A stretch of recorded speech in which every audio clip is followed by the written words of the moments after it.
So what we're going to do is we're going to have two films to start off with. We're going to have the Nehemiah one, that for a review of everything, because we're doing the last two chapters tonight of Nehemiah, and then next time we'll start a new book. And so for a review, we will have a little video on Nehemiah, go through Nehemiah, and then after that we're going to go. Chapter 12 has a lot of names, interspersed all through it. So what I did was I just made a video of chapter 12, which is 10 minutes long. And then after that, then we'll go verse by verse, maybe skip about 7 verses, that's just names. But yes, you're going to get all the verses on the film. It's not sacrilegious. Okay. Anyway, okay, so let's start off with the Nehemiah that most of you have seen already, and it's about, 3 minutes long. And then after that, then we'll do chapter 12, which is about 10 minutes long. No popcorn, sorry. No red vine. Do we get to see the flying nun? Pardon me? Do we get to see the flying nun again? The flying No. That was a different one. Okay.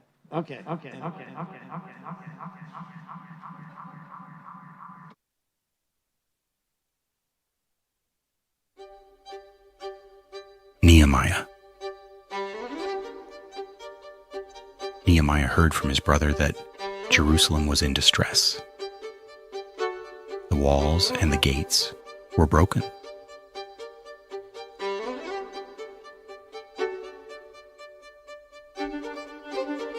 Nehemiah was distraught and prayed for a solution. Nehemiah was the cupbearer for King Artaxerxes, so he had the king's ear. Nehemiah was sad in front of the king, and the king asked him what he could do.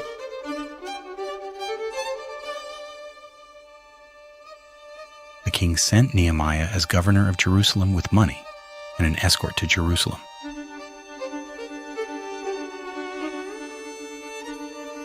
Nehemiah walked around the whole city and examined the disrepair of the wall and gates.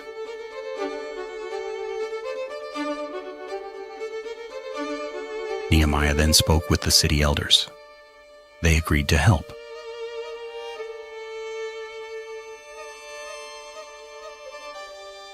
The Jews divided up the work and began working on the wall and gates.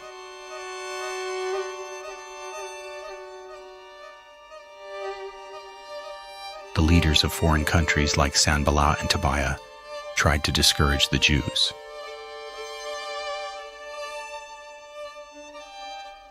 Nehemiah placed guards to protect the workers, and the Jews kept on working and finished repairing the wall and gates.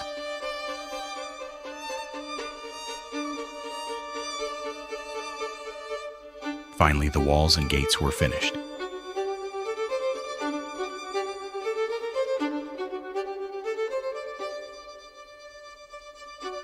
Ezra then read the Torah to them to get them back on track spiritually.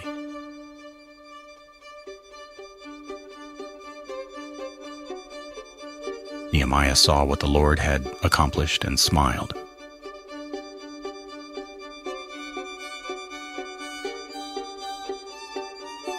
Then after 12 years, Nehemiah went back to Persia.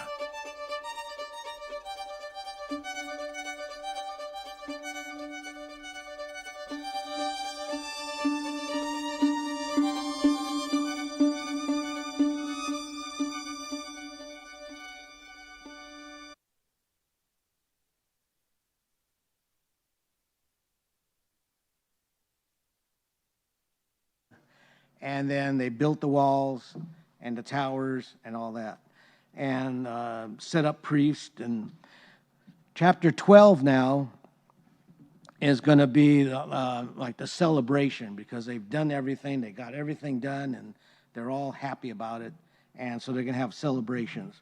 Now, the one thing on the video is that it's not perfect, and sometimes you'll see the kids, they're walking around or running around, and all of a sudden they turn into little Pixar people. And so I tried to stop that. I redid it like 3 times, and they kept on doing it. So I said, it's just going to have to be that way. And so you'll see his face. He's always with a beard and stuff like that, but then it turns into like little Pixar, and then it turns into a regular face. So. No. Like, you ever see a Pixar cartoons? Disney cartoons? Yeah. So. It turns into like Toy Story? Yeah. But not the whole thing, but just the little kids, when he walks by them, they look like little characters. But anyway. And then also he has a walking stick to the whole thing, but all of a sudden it disappeared one time, and I couldn't get it back, and then it came back, so it was okay. So anyway, so there are little things wrong with it. I didn't have time to really edit it really good because I was gone up to Spokane, for 4 days. And so just enjoy it.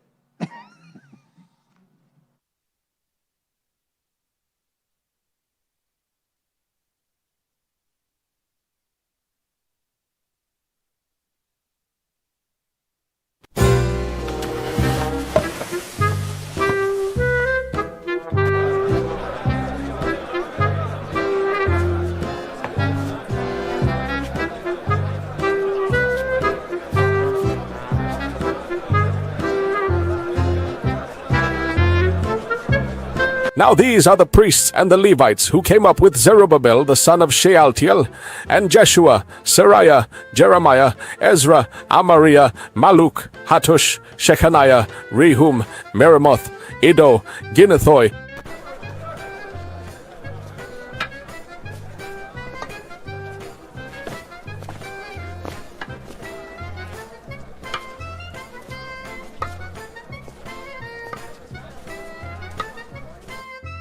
Abijah, Mijamin, Maadiah, Bilgah, Shemaiah, Joyarib, Jediah, Salu, Amok, Hilkiah, and Jediah.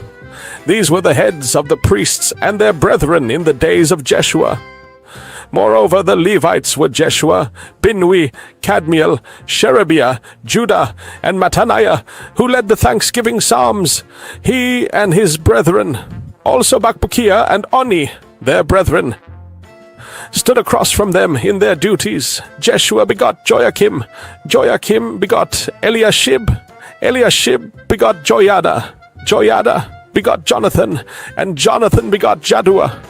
Of Shebaniah, Joseph, of Harim, Adnah, of Meraioth, Helkai, of Iddo, Zechariah, of Ginnethon, Meshullam, of Abijah, Zikri, the son of Minjamin, of Moadiah, Piltai, of Bilgah, of Shebaniah, Joseph, of Harim, Adnah, of Meraioth, Helkai, of Iddo, Zechariah, of Ginnethon, Meshullam, of Abijah, Zikri, the son of Minjamin, of Moadiah, Piltai, of Bilgah, Shammua, of Shemaiah, Jehonathan, of Joyarib, Mattanai, of Jediah, Uzi, of Salai, Kalai, of Amok, Aber, of Hilkiah, Hashabiah, and of Jediah, Nethanel. During the reign of Darius the Persian, a record was also kept of the Levites and priests who had been heads of their fathers' houses in the days of Eliashib, Joiada, Johanan, and Jaddua.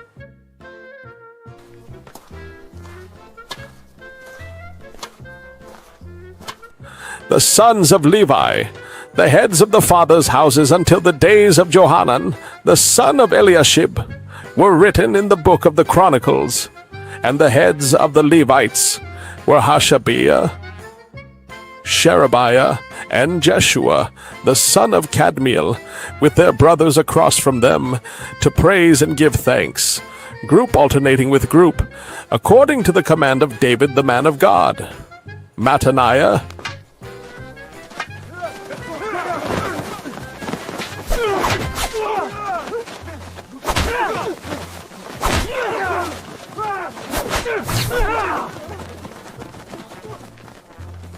Bakbukiah, Obadiah, Meshullam, Talmon, and Akub were gatekeepers, keeping the watch at the storerooms of the gates. These lived in the days of Joachim, the son of Jeshua, the son of Jozadak. and in the days of Nehemiah the governor, and of Ezra the priest, the scribe.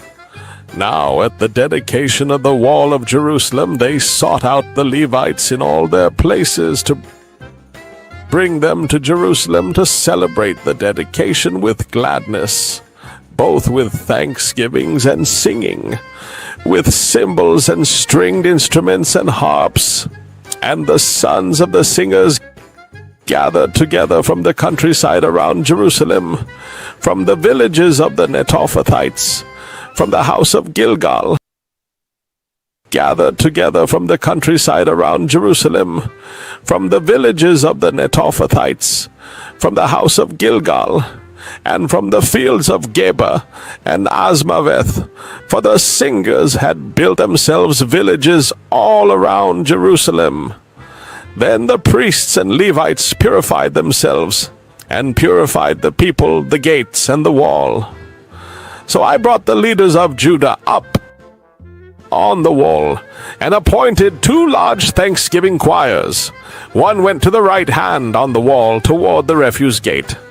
After them went Hoshea, and half of the leaders of Judah, and Azariah, Ezra, Meshullam, Judah, Benjamin, Shemaiah, Jeremiah, and some of the priests' sons with trumpets, Zechariah the son of Jonathan, the son of Shemaiah, the son of Mattaniah,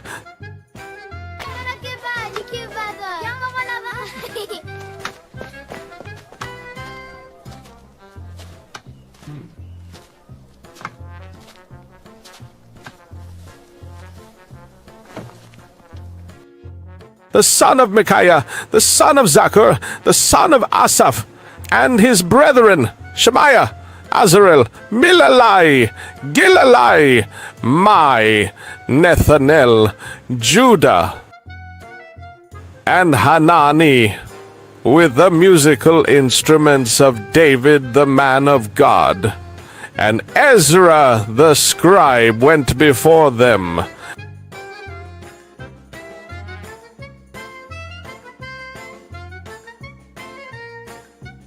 By the fountain gate in front of them, they went up the stairs of the city of David, on the stairway of the wall, beyond the house of David, as far as the water gate eastward. The other thanksgiving choir went the opposite way, and I was behind them with half of the people on the wall, going past the tower of the ovens as far as the broad wall, and above the gate of Ephraim, above the old gate, above the fish gate, the tower of Hananel, the tower of the 100 as far as the sheep gate, and they stopped by the gate of the prison. So the 2 thanksgiving choirs stood in the house of God, likewise I and the half of the rulers with me, and the priests Eliakim, Maaseiah, Minjamin, Micaiah, Elioenai,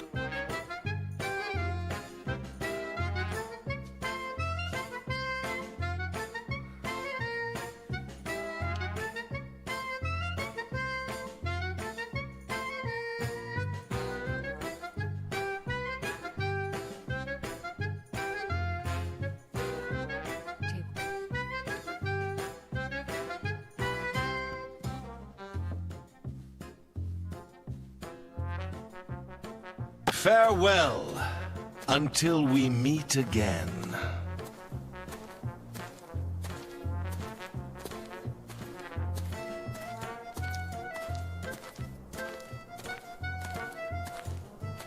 Zechariah and Hananiah with trumpets, also Maaseiah, Shemaiah, Eleazar, Uzi, Jehohanan, Malchijah, Elam, and Ezer.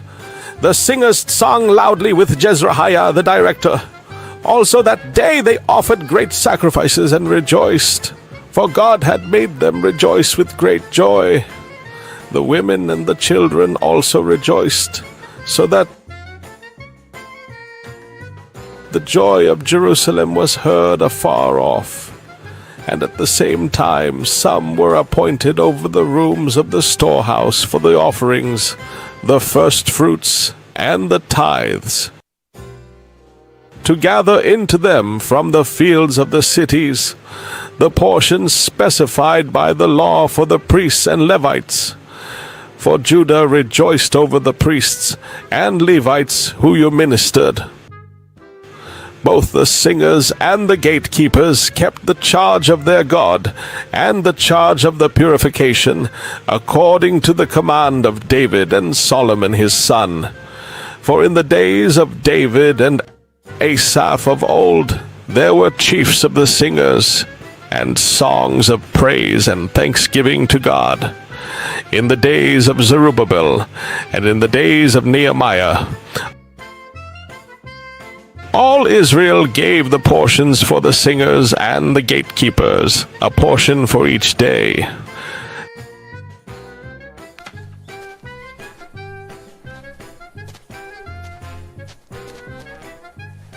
Hold it steady right there. I think it fits now.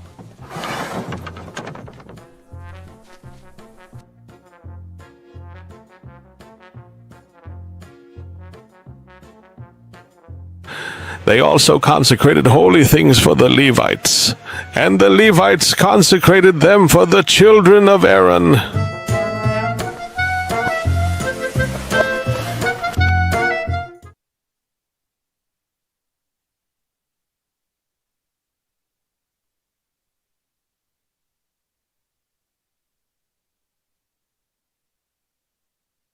He was playing Mr. Rogers, too.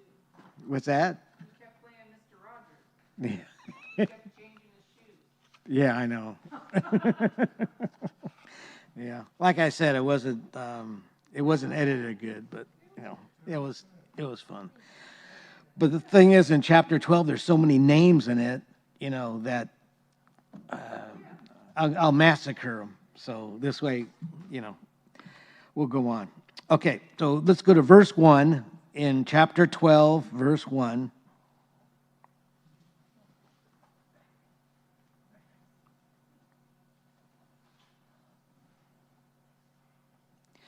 So now in this verse, he's looking back.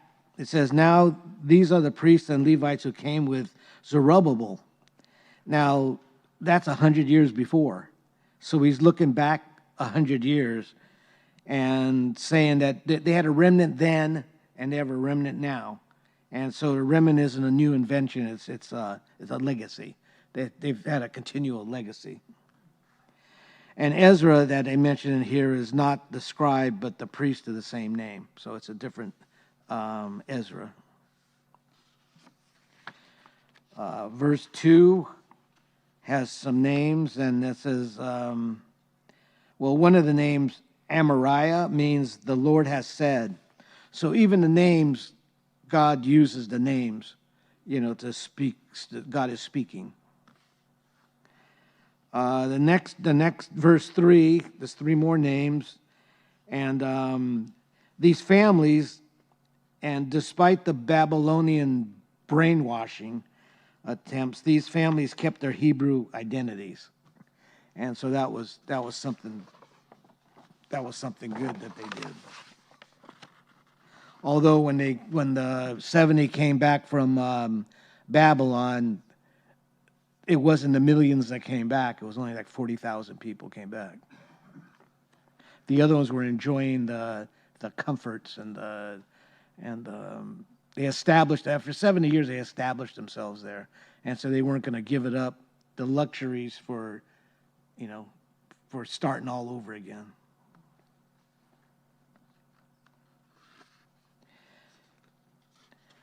Okay, now, in verse 4, the next 3 names, Iddo is the grandfather of Zechariah, the prophet. And verse 5, okay, these represent courses of the priesthood. God is a God of order. He's not a God of chaos. He likes things in order. He likes the Jewish in the temples, it was all order and arranged, and they had a certain way they were supposed to do things. Okay, verse 7, these are the head priests, and their brethren. And in the day of Jeshua, which Jeshua is the high priest under Zerubbabel. And Nehemiah is saying, we're standing on the foundation by these people by the pioneers that came before us. Verse 8 says, they're talking about, okay, there's more priest, and there's one priest, Mattaniah. He had a specific calling. He was to lead the Thanksgiving in the kingdom. Gratitude was his professional department. Now in verse 9, he divided up the worship, and he had one side saying holy, holy, holy, and the other side saying amen. It was a stereo praise to God. And okay, there was a picture supposed to be there. Yeah. So he had them lined up in two. One they would say holy, holy, holy, and the other one would say amen. They agree. So they would say holy, and he'd be I agree, and he says holy, I agree, like that. So that's what they would be doing. That was their role.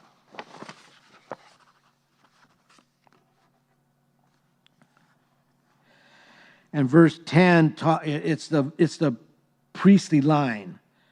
Jeshua begot so-and-so, so-and-so begot so-and-so, so-and-so begot so-and-so, like that. So it was a priestly line. And so they're showing... The Old Testament is big on lineage, to having the lineages all connect. And you can see that in the New Testament, where you can see Jesus' line. One goes all the way from Adam all the way to Jesus, and the other one goes from Abraham to Jesus. So they have the lines. They have everything written down.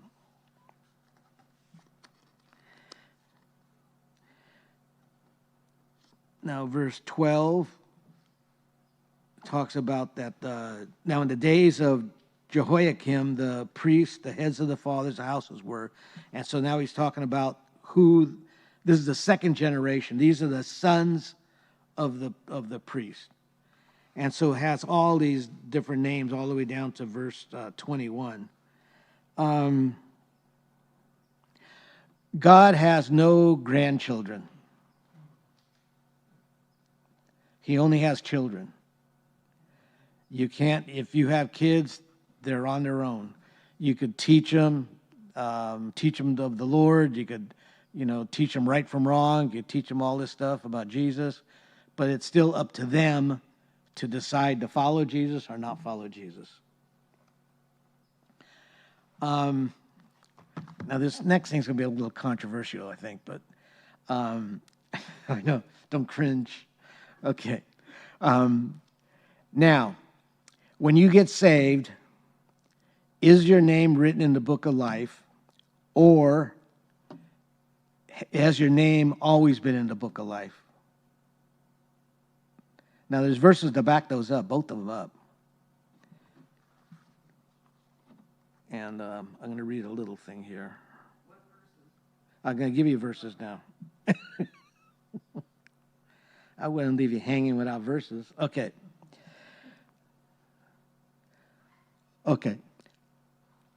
Some argue, now this is the theologians, okay? Some argue that all human names are initially in the book of life, but those who ultimately reject Jesus, their names are removed. Now, if we look up Exodus chapter 32, verse 32 and 33. Okay, so let's go to Exodus 32, verse 32 and 33. Okay. Yet now you will forgive their sins, but if not, I pray, blot me out of your book which you have written. And the Lord said to Moses, whoever sins against me, I will blot him out of my book.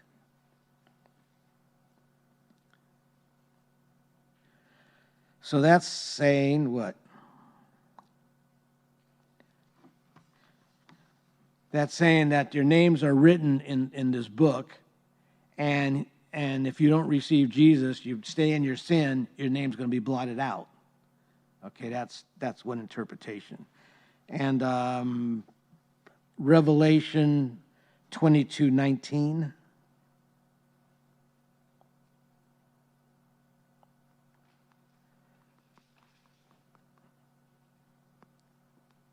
Okay, come on.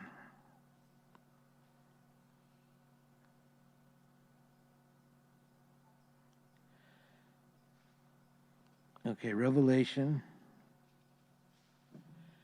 2:19.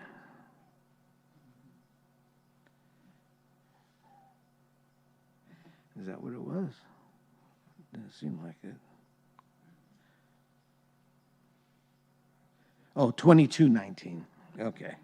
Yeah, it didn't make sense. I couldn't, that didn't ring right. Okay, so Revelation 22:19.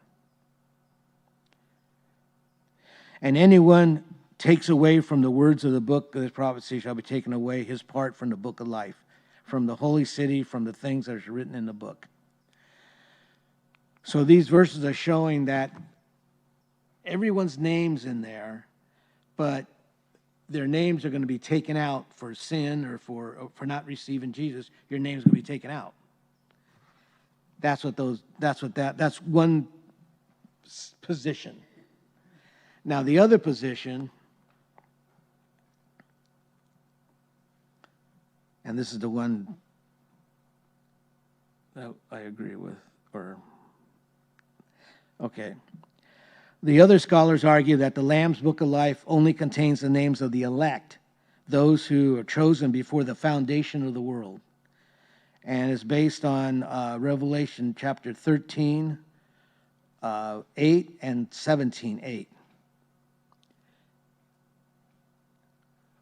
Okay, let's go to 13.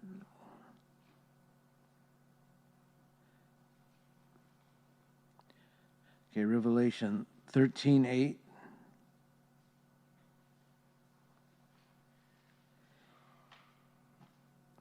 All who dwell on earth will worship him, whose names have not been written in the book of life of the Lamb slain from the foundation of the world.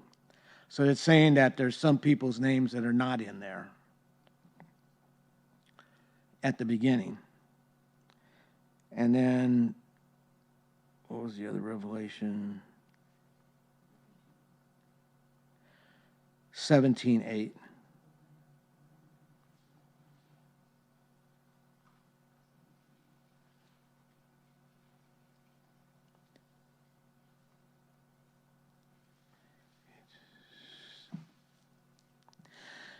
The beast that you saw was and is not, we will ascend out of the bottomless pit and go to perdition.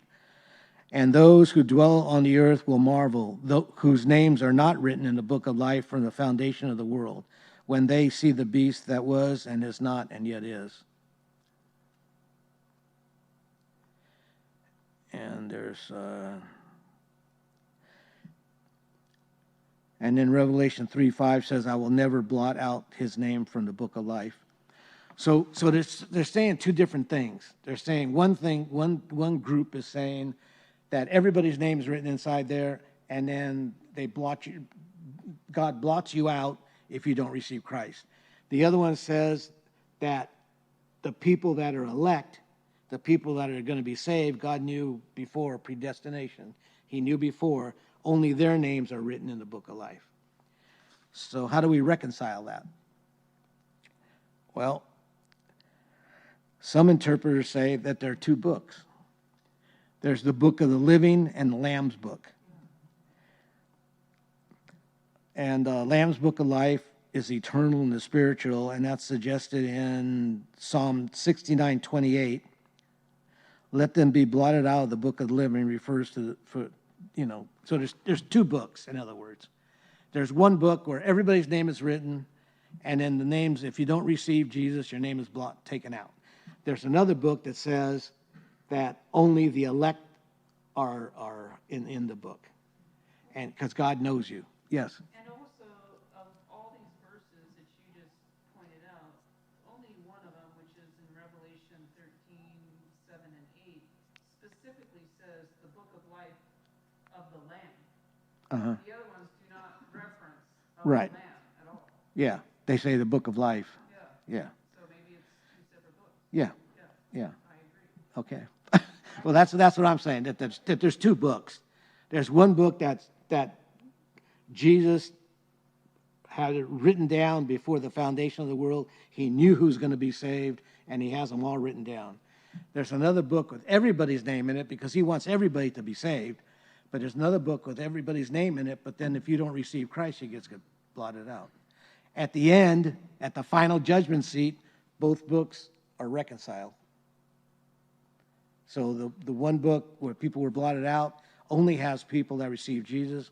The other book, from the foundation of the world, only has people that receive Jesus. So they'll have the same names in them. Okay, does that make sense? Yeah. Yes? Okay. Except for in the Old Testament, right? What about all those people? They are saved through grace, through their faith in God, looking forward to Jesus, the sacrifice. It's the same now. People get saved looking back toward Jesus' sacrifice. Well, before in the Old Testament, they were saved looking forward to Jesus' sacrifice. So it's Jesus' sacrifice is the only way you get to heaven. There's no other way to get to heaven. I am the way, the truth, and the life, and there's nobody comes to the Father but by me. So that's the determining thing. But in the Old Testament and all time before, it's looking forward to the grace of Jesus. And now we're looking back to the grace of Jesus. I don't know if I'm going to get the chapter. Okay, let's go. Verse 22. And this describes, during the reign of Darius the Persian, a record was also kept of the Levites, priests, who had been the heads of their fathers' houses in the days of, and then it has some more names, Eshua, Joah, Johan, and Jedua. And so even in Persia, there were scribes that were writing down all the names and everything, keeping a record of the priest. And so that's what that shows. The scribes keeping a record. Even in Persia, they were keeping records, so that when they got to Jerusalem, they knew who was a Levite, who wasn't a Levite. Because there were some people that said, well, I'm of the tribe of Levi, but they couldn't prove it. There was no records, and so they just were exempt. So even in Persia, they kept a record.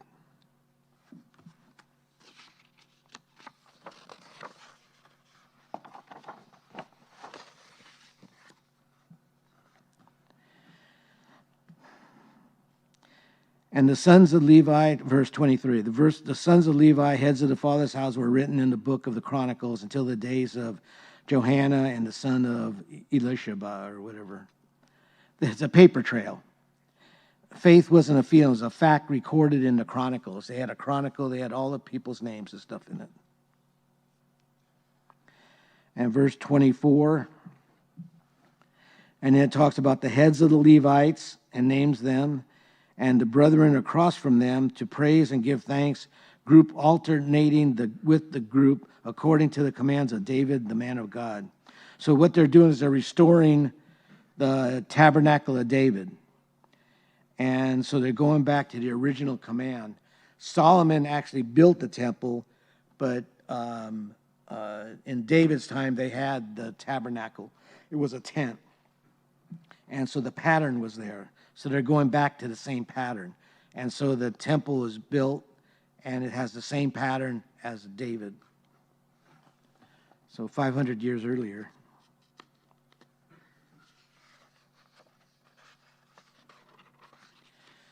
Okay, verse 25 names some other people that are gatekeepers, keeping watch at the storerooms of the gate.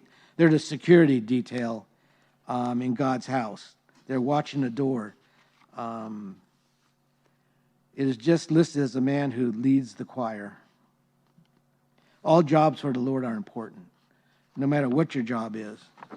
I know in some churches our church is too small to have janitors and people that clean up, but everybody sort of picks up after themselves, and then Britt does a lot of stuff. But no job's not important. Every job's important. Even straightening out the chairs, I mean, everything is for the Lord. Everything is important.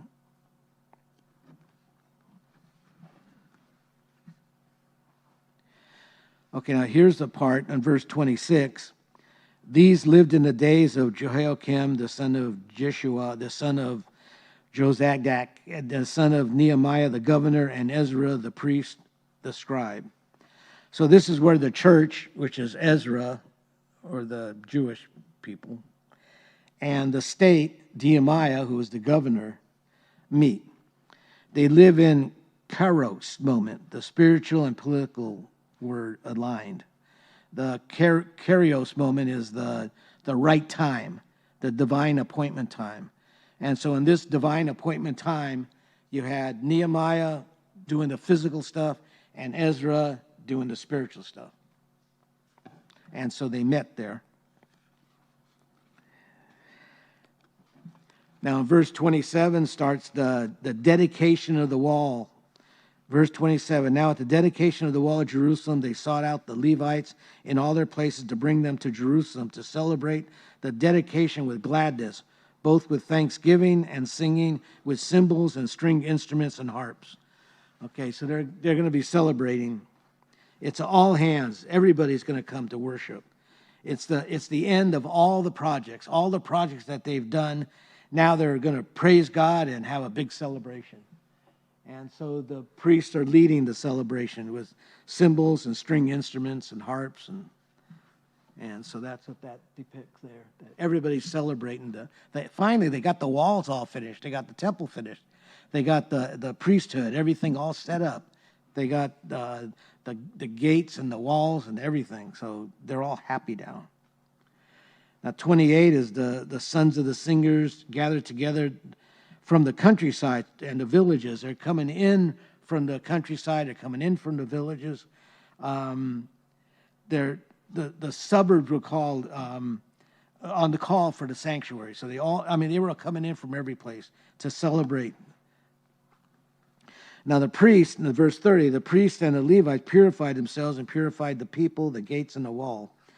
Okay, this is huge. They can't dedicate filth. So they used the water of purification and set apart even the stones, the wood, for the celebration, so that they could praise God. One thing, when we have communion, it says in the scriptures that you're supposed to examine your heart, and so that this way, when you take of the bread and the juice, you're taking it and remembering Christ with a pure heart. And so before you should examine yourself and repent of anything that comes to your mind, that you think of.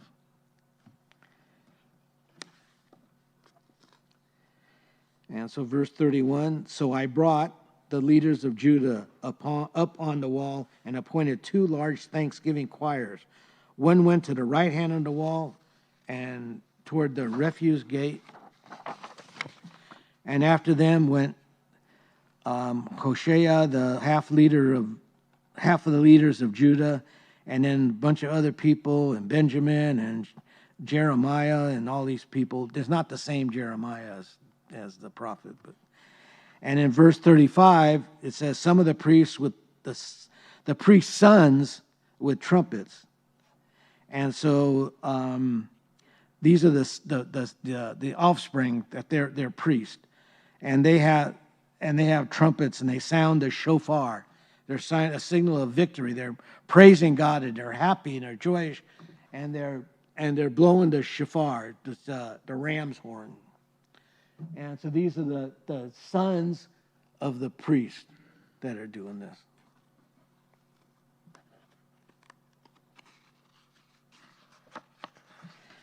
Okay, verse 37, by the fountain gate in front of them, they went up the stairs of the city of David and on the stairway of the wall beyond the house of David as far as the water gate eastward.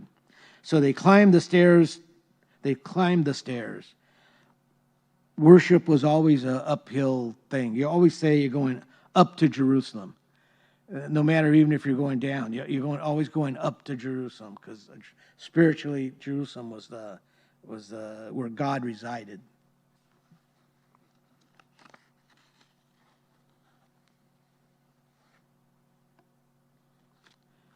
So this was the second group, and they were going one way, and the other group was going the other way. So they were encircling the whole thing. And verse 39, and above the gate of Ephraim, and above the old gate, above the fish gate, the tower of Hanel, the tower of the 100, as far as the sheep gate, and they stopped by the gate of the guard. So they passed every single gate that was in chapter 3. They went all around Jerusalem. And they were giving thanksgiving to God. And verse 40, so the 2 thanksgiving choirs stood in the house of God likewise, and the half of the rulers with me. So the 2 groups went all the way around, and then they met at the temple. And it all came to the throne of God. And then verse 41 and verse 42 talk about the different people with trumpets, the singers, and they sang loud. It wasn't a whisper. They were singing loud. It was a loud prayer. They were shouting. Verse 43, also in that day they offered great sacrifices and rejoiced, for God had made them rejoice with great joy. And the women and the children also rejoiced, so that the joy of Jerusalem was heard far off. So the joy was heard far off. They were singing loud, they were yelling, they were shouting to the Lord, praising the Lord, and even the world outside of them heard them, because there were so many people shouting praises to God. Okay, now verse 44. And at the same time, some were appointed over the rooms of the storehouses of the offering for the first fruits, and the tithes to gather into them from the fields of the cities the portions specified by law for the priests and Levites. For Judah rejoiced over the priests and the Levites who ministered. So what they did was they set guards over the storehouses, and they were filling the storehouses with grain, with all the offerings, the first fruits.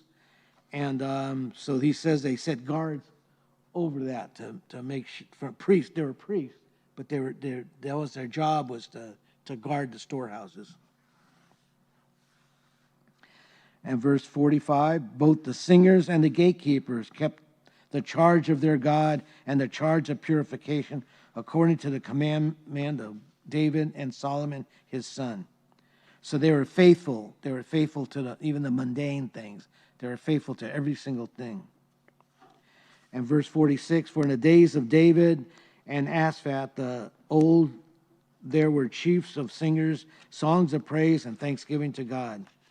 Okay, so they're mirroring the best days of Israel's history. They're saying, when David was there singing, and he was praising God, and Solomon, but he was a little corrupt sometimes, but he built the temple and he was praising God at the beginning of his ministry. Verse 47, in the days of Zerubbabel and in the days of Nehemiah, all Israel gave the portion for the singers, the gatekeepers, and a portion for each day. They consecrated the holy things for the Levites, and the Levites consecrated them for the children of Aaron. So everything was a system. It was an operation.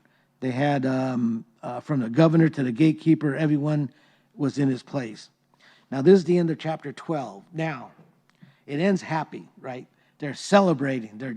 They're giving joy to the Lord. They're thanking him for all the stuff that they built the temple, they built the walls.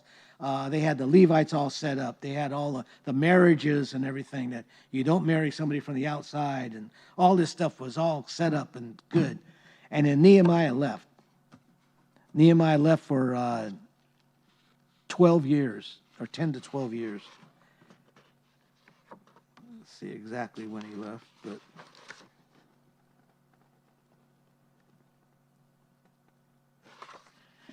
anyway, he left.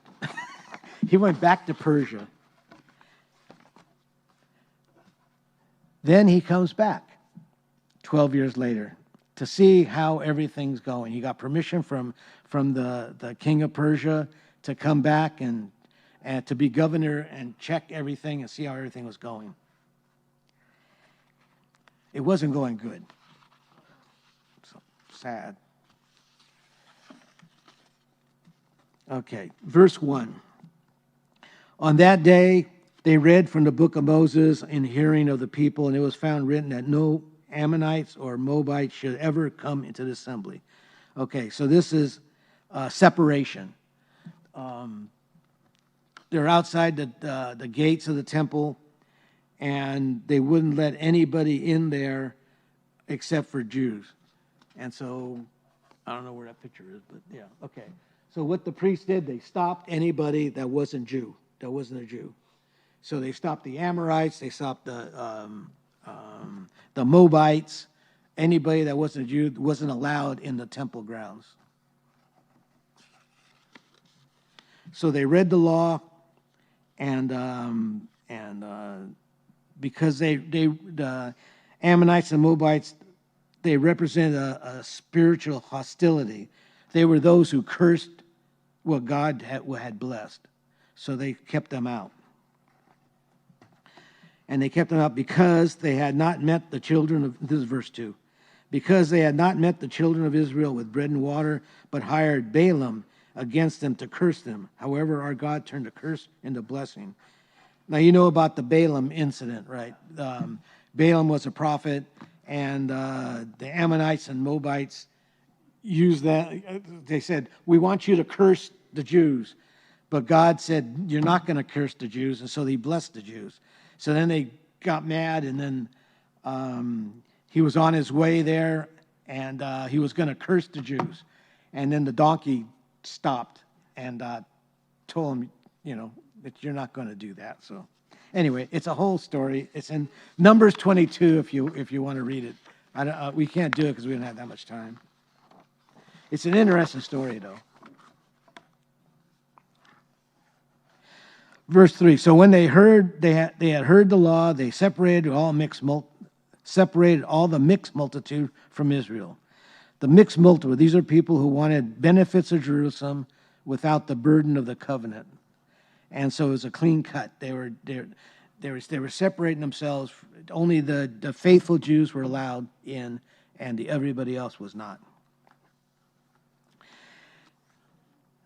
Now before this, Elishibab, the priest, having authority over the storerooms in the house of our God, was allied with Tobiah. Tobiah was an Ammonite. Now, Elishibab he had several kids. Well, two of his sons had married, or two of his grandsons had married Ammonites. And so what he did was, okay, verse 5 explains it better than I can explain it.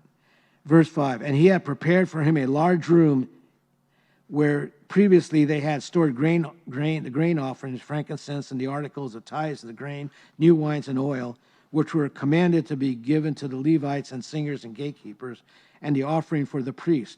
So what he did was he cleaned out one of the storerooms that had all the stuff in there for God, and made a home for Tobiah, because he was the head priest and nobody could argue with him.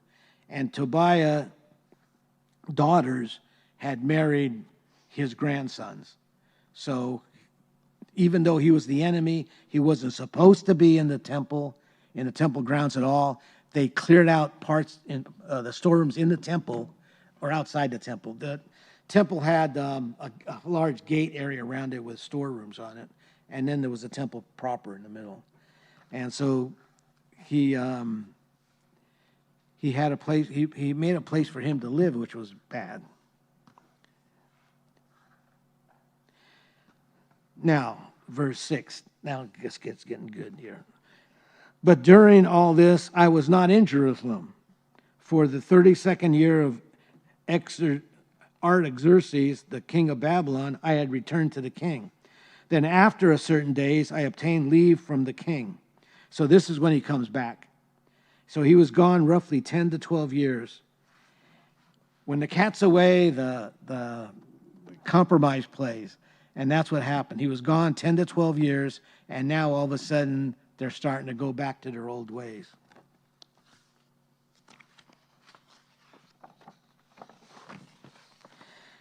In verse 7, and I came to Jerusalem and discovered the evil that Elishibib had done for Tobiah by preparing a room for him in the court of the house of God. So he doesn't call it a misunderstanding. He calls it evil. I mean, here he let an enemy in the house of God and made him a little house in there. And it grieved me bitterly. Therefore, I threw all the household goods of Tobiah out of the room. So it's like Jesus in the temple. He threw everything out. And there's a picture. So he's cleaning out the storeroom. He's saying, everything that's Tobiah's, I'm throwing out. And so, I mean, it wasn't like, oh, could you please move, or I'm going to give you 30 days to get out. He went right over there and just went in there and threw everything out of the thing. Okay, in verse 9, then I commanded them to cleanse the room and brought back the articles of the house of God with the grain offerings and the frankincense. So he doesn't just empty the room, he sanctifies it and puts the holy things back. Nature abhors a vacuum. And if you don't fill your life with God, the enemy will move back in. Well, now, demons cannot possess a Christian because you have the Holy Spirit within you. And so a demon cannot possess a Christian.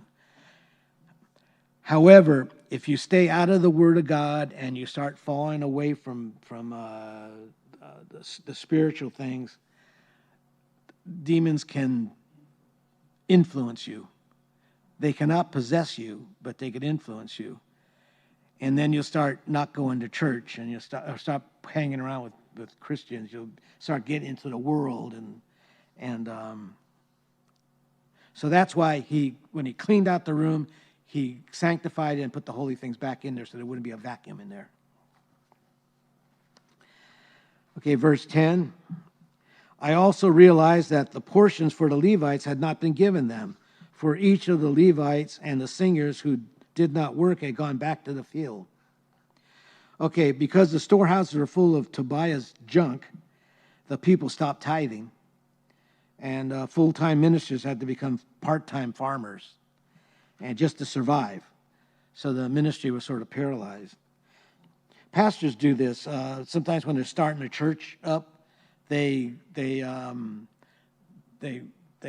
a regular job because the church can't support them. And so then Pastor Joe did this. He worked several different kinds of jobs and at the beginning. And so that's what you have to do, and that's what they were doing. They were part-time ministers, part-time farmers. They were supposed to be full-time. If we ever get an assistant pastor, that's what the pastor will have to do. A young pastor, he'll have to do that too. A pastor under Joe is the head pastor, and as we get an assistant, he's going to have to work because we can't afford to pay him until the church grows, and then they can pay him. I want to try to get finished with this. How much more do I got? Okay, let's hit the high points then, because it's 25 after already, and I want to finish by 8:30. Okay, so I'll just read this. Verse 12, then all Judah brought the tithes and the grains and the new wine to the oil to the storehouse. So the leaders stood up, the people stepped up, and the people started giving. And I appointed as treasurers over the storehouse Shelemiah, Maya, the priest, Zadok, the scribe, and the Levites, and Pedadiah, the next to them was Hannah, the son of Zechur, the son of Matt, and for they were considered faithful, and their task was to distribute their brethren. And so they had the storehouse, and they had a treasurer. And what he did was, what their job was to keep a record of everything people were bringing in. And so this way they had a record, they knew what was going inside there. And verse 14, remember me, O God, concerning this, and do not wipe my good deeds that I have done for the house of my God for the services. Nehemiah set aside everything to do the work of God. And then all these people backslid. So now he's saying, I'm trying to be faithful. I've been faithful, so don't wipe out my good deeds because of what they were doing. In verse 15, in those days I saw Judah some people treading winepress on the Sabbath and bringing in sheaves and load donkeys with wine, grapes, and figs, and all kinds of burdens, which they brought into Jerusalem on the Sabbath day. And I warned them on that day they were selling provisions. They were using Sabbath, which was supposed to be a day of rest, they were using that as a regular business day. The men of Tyre dwelt there also, who brought fish and all kinds of goods, and sold them on the Sabbath to the children of Judah in Jerusalem. The men of Tyre didn't care about the Sabbath because they weren't Jews. So they were capitalists. They just wanted to make money. Then I contended with the nobles of Judah and said to them, what evil thing is this that you do by which you profane the Sabbath day? So they were acting like pagans. Verse 18, did not your fathers do thus? And did not God bring all disaster upon us in the city? Yet you bring added wrath on Israel by profaning the Sabbath. He's showing them that you guys just came out of the captivity for 70 years. Do you want God to start sending you back? And in verse 19, so it was at the gates of Jerusalem as it began to be dark before the Sabbath that I commanded the gate to be shut and charged them they must not open till after the Sabbath. Then I posted some of my servants at the gate so that no burden would be brought on the Sabbath day. So he locks the doors. At night, so that nobody could come in on the Sabbath. And there was a picture of that. Yeah. Okay. So when he appointed guards, here these people are coming in to sell and buy and all that. And so he appointed guards that, no, you can't come in. It's a Sabbath day. And verse 20, now the merchants and sellers of all kinds of wares lodged outside this Jerusalem once or twice. So they camped outside, hoping that there was going to be a black market. Then I warned them and said to them, verse 21, why do you spend the night around the wall? If you do so again, I will lay hands upon you. From that time on, they came no more on the Sabbath. He wasn't blessing them. He was giving them a physical threat. If you guys hang around here, I'm going to do something about it. And verse 22, and I commanded the Levites that they should cleanse themselves, and they should go and guard the gates to sanctify the Sabbath day. Remember me, O God, concerning this also, and spare me according to the greatness of your mercy. So he turns the ministers into security guards, and worship and watchfulness are two sides of the same coin.